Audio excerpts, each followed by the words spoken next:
전세 월세 계약 끝날 때쯤 되면 어떻게 할까 고민되시죠? 그냥 놔두면 연장되는 거야? 집주인이 갑자기 제가 들어가서 살아야 하니 집을 비워주세요.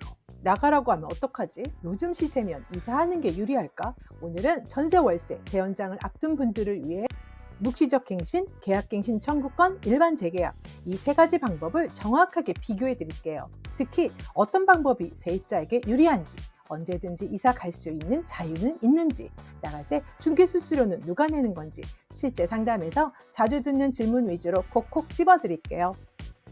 첫 번째, 묵시적 갱신. 가만히 있어도 2년 더. 이건 말 그대로 가만히 있으면 연장되는 방식이에요. 집주인인 임대인도 세입자인 임차인도 계약 종료 전에 아무 말도 안 하고 지나가면 자동으로 이전 조건 그대로 2년 연장됩니다. 보증금도 그대로, 월세도 그대로, 계약서 따로 안 써도 오케이죠. 이렇게 묵시적 갱신이 되면 세입자는 언제든지 이사 가겠다고 말할 수 있어요. 법적으로 중도 해지권이 임차인에게만 있거든요. 단 집주인한테 해지 통보하고 3개월은 살아야 해요. 반면 집주인은 이 기간 중엔 해지를 못해요. 집주인이 모르고 지나간 묵시적 갱신이니까요. 법은 권리 위에 잠자는 자를 보호하진 않거든요. 즉 임차인에게만 유리한 해지권이 있는 거죠. 여기서의 팁은 묵시적 갱신은 갱신 청구권을 쓴 게 아니에요. 즉, 이 2년 끝나고 나서도 갱신 청구권 한 번을 더 나중에 쓸 수 있다는 거죠. 처음 2년, 그리고 묵시적 갱신으로 2년, 그 후 갱신 청구권으로 2년, 최대 6년까지도 거주 가능하다는 거죠. 상황만 맞는다면요. 두 번째, 계약 갱신 청구권. 이건 세입자가 나 2년 더 살게요 라고 명확하게 요구하는 겁니다. 2020년 이후 생긴 말 많던 임대차 3법 중 하나죠. 그 사용 조건은 계약 만료 6개월 전에서 2개월 전 사이에 집주인에게 꼭 알려야 해요. 안녕하세요. 제가 계약갱신 청구권을 사용해서 재연장하고 더 살게요.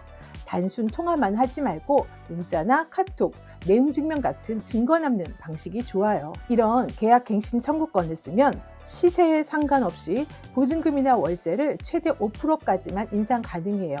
또 기간도 2년 연장할 수 있고요. 이 계약갱신 청구권도 임차인에겐 유리한 편이죠. 중도 해지권이 묵시적 갱신처럼 있거든요. 중간에 나가고 싶으면 역시 3개월 전에 말하면 해지돼요. 다만 갱신 청구가 안 되는 경우도 있어요. 집주인이 실거주 하겠다고 하면 사용할 수는 없어요. 또는 매매되어서 새로운 집주인도 실거주 목적으로 들어오겠다고 하면 갱신 청구 안 되고요.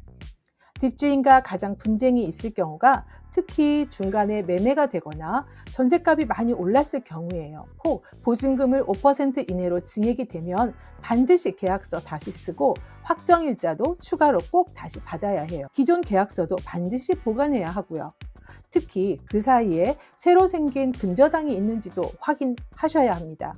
그래서 우선순위를 유지해야 합니다. 마지막으로 일반 재계약. 이건 새로 쓰는 계약이라고 봐요. 계약 잘하셨네요. 감사합니다. 잘 부탁드립니다. 즉 보증금도 다시 정하고 계약서도 다시 쓰고 완전 새로운 계약으로 임차인에게 중도 해지권이 없어요. 일반적으로 재계약하겠습니다 라고 하면 애매한 경우가 많아졌어요. 이 방식의 장점은 가격이 하락했을 경우 서로 금액을 낮춰 쓰기도 하고 집주인과 좋은 조건으로 재연장하면 이사하는 번거로움도 없고 집주인도 새로운 임차인 구하지 않아서 서로 편하기도 하죠. 하지만 5% 이상 제한 없어서 시세에 따라 집주인이 많이 올릴 수도 있고요. 계약 기간 중 중도 해지권이 없으니 갑자기 이사해야 하면 세입자는 새로운 세입자가 들어와야 나갈 수가 있어요. 그래서 원할 때 이사하는 게 어려울 수도 있답니다. 실제로도 많이들 재연장하는데 갱신 청구권 사용 여부를 가급적 확인해야 해요. 그냥 재계약한 건지 갱신권을 쓴 건지 애매하면 추후에 상황에 따라 분쟁 위험이 있거든요. 그럼 세입자에게 가장 유리한 건 어떤 재연장일까요? 중도 해지권이 있느냐 없느냐가 중요해요. 왜냐하면 보증 금액도 어떤 조건으로 연장이냐에 따라 다르고요. 계약 기간도 꽉 채워야 하는지 아니면 중간에 원할 때 이사해도 되느냐가 달라지거든요. 특히 중개 수수료를 누가 부담하는지가 달라지죠. 계약 끝나기 전에 이사 가니까 복비는 세입자가 내야지. 법적으로도 중개 수수료를 제가 내는 것이 아니에요. 첫 번째 묵시적 갱신은 임대인이 중개 수수료를 부담합니다. 만기 전에 이사 가는 거니까 중개 수수료는 세입자가 내고 가야지. 제가 낼 이유가 없어요. 법적으로도 집주인이 중개 수수료 내는 거예요. 왜냐하면 법적으로 보장된 중도 해지권이 있다고 했잖아요. 3개월 전에만 통보하면 언제든지 나갈 수 있어요. 그래서 임대인이 중개보수를 부담합니다. 두 번째 계약갱신 청구권으로 연장이 됐었을 때도 임대인이 그 중개 수수료를 부담해요. 왜냐하면 아까 말씀드린 것처럼 법적으로 보장된 중도 해지권이 있으니까 중도에 해지해도 임차인 책임이 아니에요. 기간이 정해져 있다 해도 마지막으로 일반 재계약은 완전히 새로운 계약이라서 임차인이 중간에 나가게 되면 중개 수수료를 부담해야 해요. 중도 해지권 없다고 했었죠. 그런데 특약으로 달리 정했다면 그게 우선이에요.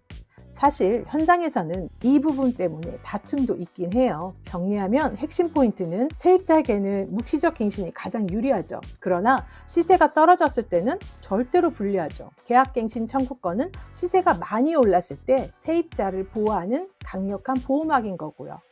일반 재계약은 그냥 새로운 계약이다 라고 생각하시면 돼요. 그렇다면 거꾸로 집주인들은 어떻게 하면 좋을까요? 집주인들은 세입자와 반대로 하는 게 유리하겠죠. 이 영상이 도움이 되셨다면 좋아요, 구독, 알림 설정까지 부탁드려요. 더 궁금한 것은 댓글로 주세요.